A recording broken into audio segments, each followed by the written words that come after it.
फुलंब्री तहसील कार्यालय येथे वंचित बहुजन आघाडीच्या वतीने शहराध्यक्ष रंगा भुईगळ यांच्या नेतृत्वाखाली आज तीव्र निदर्शने करण्यात आली।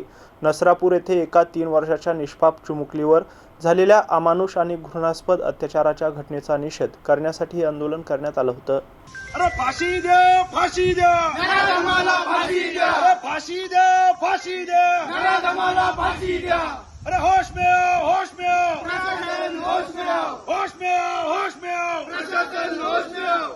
ज्याप्रमाणे छत्रपती शिवाजी महाराजांच्या काळात जो परस्त्रीला हात लावेल त्याचे हात कलम केल्या जात होते, मात्र या शासनामध्ये या आरोपींना सह दिला जातो। तोच म्हातारा, तोच चादाडा मागे एका बलात्कार करून 4 वर्षात जेल भोगली, त्याला बाहेर सोडलं आणि त्याच म्हाताऱ्याने त्या 4 वर्षाच्या चिमुकलीवर अत्याचार केला। हे अत्याचार केव्हा थांबणार? जेव्हा या हरामखोरांना तुम्ही रस्त्यावर जाणार तेव्हा थांबणार। म्हणून या प्रश्नाला सांगतोय, त्वरित त्या आरोपीला रस्त्यावर गोळ्या घाला आणि त्याला त्याच ठिकाणी जाळला तरी चालेल, तेव्हा हे अत्याचार थांबेल।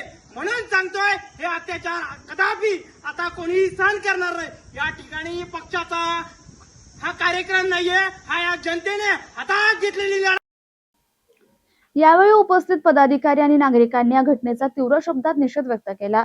महिला आणि बालकांच्या सुरक्षेचा प्रश्न दिवसेंदिवस गंभीर होत असून अशा विकृत प्रवृत्तीच्या आरोपींवर कठोरात कठोर कारवाई होणं अत्यावश्यक असल्याचे यावेळी नमूद करण्यात आलं।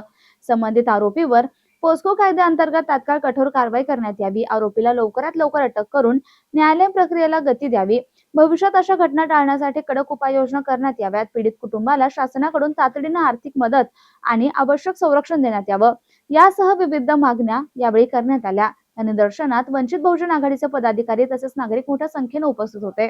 Mahavir Jaiswal, MCN news, Phulambri. कृत्य, घाणेरडे कृत्य, त्याचा आम्ही वंचित बहुजन आघाडीच्या माध्यमातून निषेध व्यक्त करतो।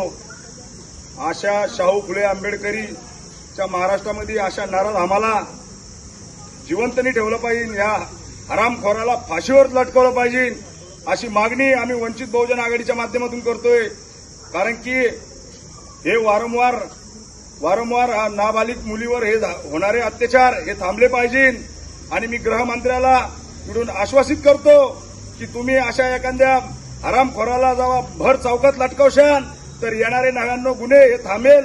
आणि हा इशारा वंचित बहुजन आघाडीच्या माध्यमातून देतो की त्या हरामखोराला तुम्ही लवकरात लवकर फाशी द्या, नाहीतर अन्यथा जनतेच्या हवाली करा, एवढंच बोलतो।